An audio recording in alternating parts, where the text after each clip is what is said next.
Seguimos en 40D Argentina en Democracia. Hablamos esta noche de la reforma constitucional del año 1994. Y vamos, antes de seguir con nuestros invitados, el doctor Ortiz Pellegrini y el doctor López Taiz, hablando de todo esto. En aquel entonces también había una serie de críticas para la clase política. Había algunos actores, y yo después quiero que detrás del tape ustedes me den su opinión, acerca de una expresión muy fuerte que hacía Carlos Chacho Álvarez, en una fuerza política que empezaba a ganar cierto protagonismo en la República Argentina, con algo que hoy hacen los políticos, que es alertar sobre los inconvenientes que tienen determinada falta de respuesta de la democracia para con la gente. Carlos Chacho Álvarez decía esto. La gente está esperando que nosotros achiquemos la brecha entre el mundo de los políticos y la lógica del poder y las necesidades de la gente. Le tenemos que decir algo de la educación. Tenemos que terminar con la obligatoriedad del servicio militar, que es un instituto viejo, anacrónico y represivo en la Argentina. Tenemos que mejorar, tenemos que decirle algo del medio ambiente y la calidad de vida. Tenemos que decirle cómo se consiguen más justicia y más derechos en nuestro país. No tenemos que decirle solamente, hemos conseguido el núcleo básico de coincidencias. Vayan a la calle y a ver cómo está la gente. A ver si está emocionada la gente con lo que estamos haciendo acá. Pero sí podemos conseguir un consenso más activo sobre esta Constitución que vamos a cambiar. Si esa Constitución traduce demandas sociales insatisfechas en la sociedad argentina, por lo menos en su texto, por lo menos proyecta un compromiso de todas las fuerzas políticas a hacerse cargo de esas demandas.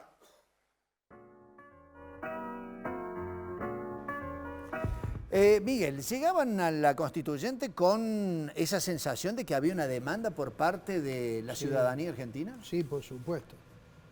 Yo coincido con lo que dice Chacho. Y fíjese que todo lo que dice en ese tape se realizó en la convención. Una parte fue el núcleo de coincidencias básicas, que era el diseño de poder, y otra parte fue tocar de alguna manera lo que era el diseño de sociedad. Allí introducimos temas como la educación, los derechos del consumidor, el medio ambiente, todo lo que refiere, por supuesto, a la cuestión presupuestaria y referida a los ingresos del país y los tratados internacionales. Es decir, hubo una antes y un después. Los abogados que ejercíamos antes de la reforma, le aseguro que hubo que empezar de nuevo, después de la reforma, a aprender la enorme cantidad de institutos y derechos que surgieron a partir de este texto. Escucho con una suerte de nostalgia a Chacho y decirle, mire, todo lo que usted reclamaba, así fue, se cumplió todo. Todos los temas que había entre lo obligatorio y los llamados habilitados se trataron. La reforma del 94 me parece que tiene como valor histórico trascendente, que es la primera experiencia constitucional en nuestro país en la cual la Constitución no es el fruto de un bando que le impone la Constitución al otro. Como refería el doctor recién, la Constitución, la originaria de 1853, fue el fruto, ¿no es cierto?, de la batalla de Caseros, en donde Urquiza vence a Rosas, concerta con los gobernadores un pacto y posteriormente lleva adelante la Constitución, la Convención Constituyente de Santa Fe. Años más tarde, violando incluso esa Constitución del 53, que decía que no se podía reformar por un lapso menor a 10 años, ¿no es cierto? Luego de la batalla de Cepeda se da una nueva reforma y luego se dan dos posteriores reformas en el siglo XIX. En el siglo XX tenemos la reforma del 49, que fue la reforma del peronismo, ¿no es cierto? Solo el peronismo. Solo el peronismo, impuesta al antiperonismo, y luego la del 57, que derogada la Constitución peronista por un bando militar, ¿sí? Y convocada una convención constituyente ilegítimamente por otro gobierno militar, ¿no es cierto?, deja en la Constitución inserto el artículo 14 bis y una modificación al artículo 67. Y ahí no estuvo el peronismo. Y ahí no estuvo el peronismo, porque como dice el doctor, estaba proscripto el peronismo. Entonces, es decir, a lo largo de la historia... Pero a esto quiero llegar, Julio. Esta es la primera constitución en la cual las fuerzas políticas antagónicas, incluso los extremos del arco político, se sentaron a lo largo de 4 meses y consensuaron un texto constitucional. Yo me animo a decir que esta, por primera vez en la historia, es la constitución de los argentinos y que de alguna manera cerró el periodo de transición democrática que comenzó en 1983 y concluyó esa transición en 1994 con la reforma de la Constitución, que en su momento fue menospreciada esta convención constituyente. Se le intentó bajar el precio diciendo de que en realidad todo era un artificio para lograr la reelección del presidente Menem. Algo que efectivamente sucedió, pero se incorporó a nuestro orden constitucional los derechos al consumidor, ¿no es cierto?, en el artículo 42 de la Constitución, que son derechos que ejercemos a diario los consumidores y usuarios. ¿Sí? Cualquiera de nosotros que, por ejemplo, lleve adelante una operación comercial, tiene la posibilidad del arrepentimiento de esa operación en un lapso de 10 días. Y eso forma parte de un derecho constitucionalizado. Es decir, si bien es verdad, se logró el objetivo, digamos, inmediato que buscaba el presidente Menem, que era su reelección a la cual tuvo que someterse a una elección, es decir, que lo votó el pueblo. Es decir, no claro, fue la constitución, constituyente la que lo puso nuevamente es así, en el poder. Pero quedaron para los tiempos, 30 años después, una gama de derechos, que han cambiado la vida de los argentinos. La Constitución del 94 incorporó, por ejemplo, el reconocimiento a la cultura y a los pueblos originarios de manera preexistente.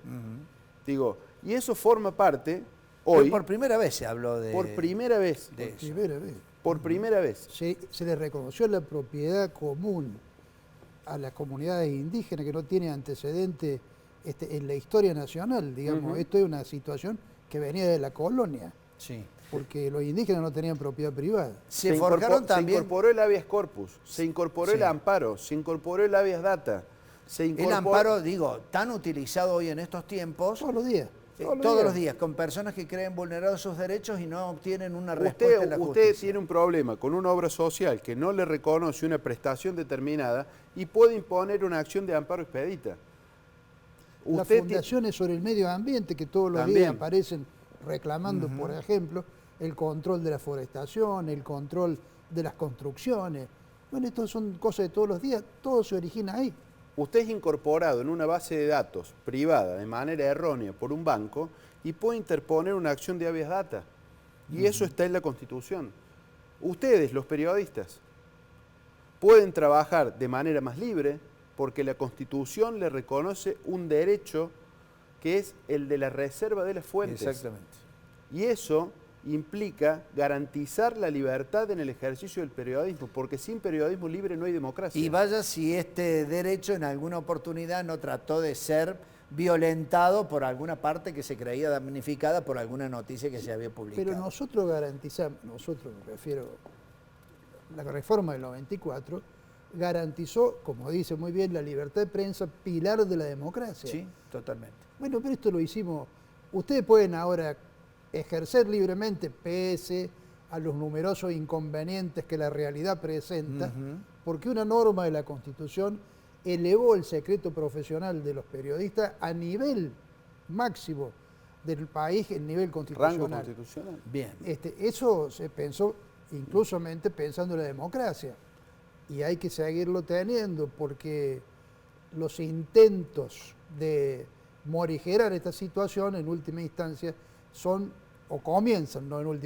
comienzan por acallar la prensa. Exactamente. Si me permite, Julio, un ejemplo. Sí. Hace 15 días la Corte, en su acuerdo de los martes, emitió una resolución con relación a una causa denominada O'Donnell Santiago y otros sobre una reclamación que había efectuado el hermano del presidente Macri con relación a algunas revelaciones que le había hecho off the record y que luego fueron publicadas en un libro. Bueno, la Corte puso por encima la primacía constitucional de la preservación de las fuentes periodísticas como una garantía de la libertad de expresión y el debate público, democrático y pluralista. Fíjense qué importante, esa frase puesta en un artículo constitucional a todo lo que lleva. Con lo que, por supuesto, quien escribió el libro tiene la posibilidad o la garantía de la protección efectivamente de los datos obtenidos, las personas que han sido informantes y lo que ha volcado, por supuesto, como contenido en el libro. Ahora, más allá de todo esto que ustedes están señalando, dentro de la Constituyente seguían las críticas contra Raúl Ricardo Alfonsín. ¿En la Constituyente? En la Constituyente. Porque sí. En ese entonces, como usted presentó originalmente el programa, había una discusión sobre las cuestiones de tipo coyuntural, la elección o reelección de Menem. Sí. Y bueno, esta era una cuestión absolutamente coyuntural. Han pasado 30 años, nadie se acuerda de eso y todos nos acordamos de muchas otras cosas que hoy vivimos. Que son los que han subsistido dentro de la Constitución como muy buenas herramientas. Queremos recordar la manera en que Raúl Alfonsín se defendía de estas acusaciones. Y definimos en todo lo que es el núcleo este sistema de ideas que restan fuerza al presidencialismo argentino, como lo vamos a demostrar en el momento en que discutamos el fondo de estas cosas. ¿Cómo se nos puede decir que vamos a incrementar nosotros los poderes del presidente porque se haya establecido en la Constitución, se le haya dado rango constitucional a la limitación a los decretos de necesidad y urgencia? ¿O es que no se vive la realidad argentina?